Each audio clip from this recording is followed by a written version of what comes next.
Astroloqların 2026-cı il üçün hazırladığı proqnozlara görə, qarşıdakı il bir sıra bürclər üçün karyerada dönüş nöqtəsi olacaq.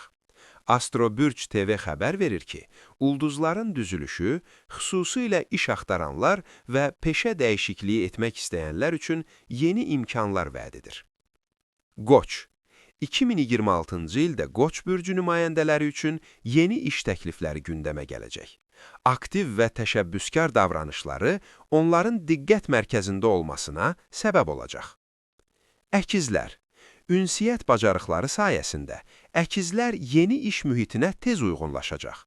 Xüsusilə media, satış və xidmət sahələrində uğurlu dəyişiklik gözlənilir. Şir bürcü üçün 2026-cı il karyerada yüksəliş ili olacaq. Yeni iş təklifi daha yüksək vəzifə və gəlir imkanları ilə müşayiət oluna bilər. Qız planlı və məsuliyyətli yanaşma qız bürcünün xeyrinə işləyəcək. İlin ilk yarısında gözlənilməz iş fürsəti yarana bilər. Oxatan xaricdə və ya fərqli sahədə işləmək istəyən oxatanlar üçün 2026-cı il əlverişli olacaq. Yeni iş onların dünya görüşünü də genişləndirəcək.